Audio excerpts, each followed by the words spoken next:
Modi surname पर टिप्पणी के मामले में सूरत कोर्ट ने राहुल गांधी को दोषी ठहराया, सजा दी, उनको जमानत मिल गई।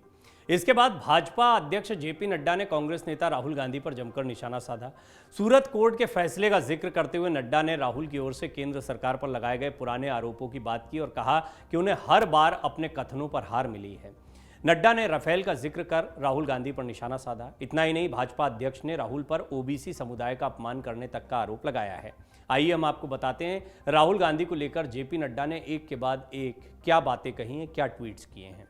जेपी नड्डा ने अपने ट्वीट में लिखा, कांग्रेस के नेता राहुल गांधी को तथ्यों से परे और मनगढ़ंत आरोप लगाने की आदत है। 2019 लोकसभा चुनाव के पहले राहुल ने राफेल के नाम पर देश को भ्रमित करने की कोशिश की, जिसको लेकर माननीय सुप्रीम कोर्ट ने फटकार लगाई और राहुल गांधी को मनगढ़ंत आरोप के लिए बिना शर्त माफी मांगनी पड़ी थी।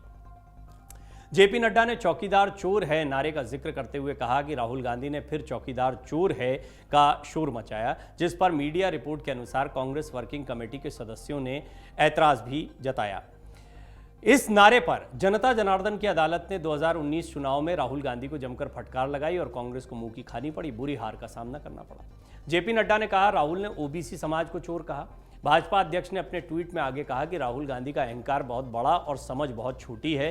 अपने राजनीतिक लाभ के लिए उन्होंने पूरे ओबीसी समाज का अपमान किया, उन्हें चोर कहा। समाज और कोर्ट के द्वारा बार बार समझाने और माफी मांगने के विकल्प को भी उन्होंने नजरअंदाज किया और लगातार ओबीसी समाज की भावना को ठेस पहुंचाई।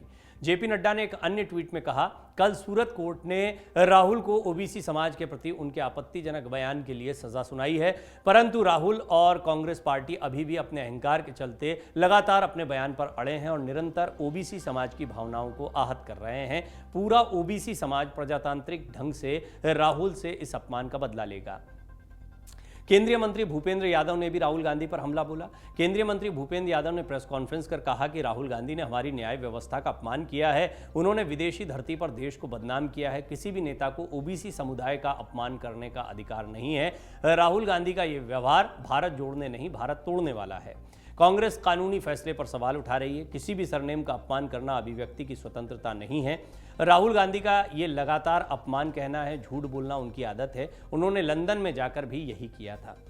केंद्रीय मंत्री किरण रिजिजू ने कहा, पूरे ओबीसी समुदाय को बदनाम किया गया है। केंद्रीय मंत्री किरण रिजिजू ने ट्वीट कर कहा कि राहुल ने बहुत ही अपमानजनक टिप्पणी की है और एक पूरे ओबीसी समुदाय को बदनाम किया है। हैरानी की बात यह है कि कांग्रेस के कुछ नेता इसका बचाव करने की कोशिश कर रहे हैं। राहुल ने भारतीय लोकतंत्र, हमारे सशस्त्र बलों और भारतीय संस्थानों का अपमान भी किया है। प्रहलाद जोशी ने भी निशाना साधा राहुल गांधी पर। संसदीय कार्य मंत्री प्रहलाद जोशी ने कहा कि राहुल ने ओबीसी समुदाय का अपमान किया है। पहले गलती करना, बाद में माफी नहीं मांगना और जब अदालत का डिसीजन आता है तो कहना कि ये बीजेपी का फैसला है। क्या उन्हें कोर्ट पर भरोसा नहीं है? क्या बीजेपी के खिलाफ भी कोर्ट का आदेश नहीं आता है? कई बार ऐसे निर्णय आए हैं। उन्होंने कहा कि वो किसके खिलाफ वो प्रदर्शन कर रहे हैं। क्या न्यायपालिका के खिलाफ प्रदर्शन करना चाहते हैं? वो जनता को क्या दिखाना चाहते हैं? ये कोई राजनीति नहीं बल्कि कोर्ट का फैसला है। कांग्रेस का आरोप क्या है वो भी समझ लीजिए। सरकार राहुल गांधी की आवाज को दबाने की कोशिश कर रही है क्योंकि वो सरकार पर सवाल उठाते हैं। कांग्रेस अध्यक्ष मल्लिकार्जुन खड़गे ने बीजेपी सरकार को तानाशाह बताते हुए दावा किया कि राहुल गांधी सरकार के काले कारनामों को उजागर कर रहे हैं, इसलिए सरकार उनसे तिल मिलाई हुई है। आइए हम आपको एक बार फिर बता दें राहुल को किस मामले में सजा हुई है। राहुल गांधी के खिलाफ यह मामला उनकी उस टिप्पणी को लेकर दर्ज हुआ था जिसमें उन्होंने कथित तौर पर सभी चोरों का उपनाम या सरनेम मोदी क्यों होता है कहा था। अब बीजेपी के आप जितने ट्वीट्स पढ़ेंगे वहां पर लिखा है ओबीसी समुदाय का अपमान किया है, वहां कहीं भी मोदी सरनेम का अपमान जैसे शब्द यूज नहीं किए जा रहे हैं। जितने भी ट्वीट्स किए गए हैं, चाहे जेपी नड्डा के हों या बीजेपी के अन्य नेताओं के हों, उससे स्पष्ट तौर पर दिखता है कि बीजेपी भी इसको ओबीसी समुदाय से जोड़ रही है, ओबीसी समुदाय का अपमान बता रही है। राहुल गांधी की इस टिप्पणी के खिलाफ भारतीय जनता पार्टी के नेता पूर्णेश मोदी ने शिकायत दर्ज कराई थी, वो भी मोदी हैं। वायनाड से लोकसभा सांसद राहुल गांधी ने एक कथित टिप्पणी 2019 के आम चुनाव से पहले कर्नाटक के कोलार में आयोजित जनसभा में की थी।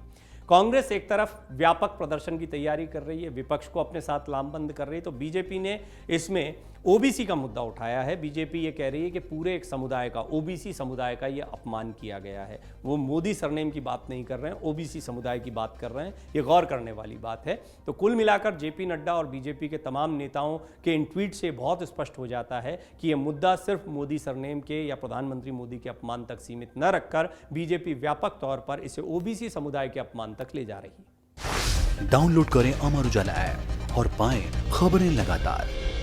अगर आप ये वीडियो YouTube पर देख रहे हैं तो हमारे चैनल को सब्सक्राइब करें और बेल आइकन को दबाना ना भूलें। अगर आप Facebook पर ये वीडियो देख रहे हैं तो हमारे पेज को लाइक करें।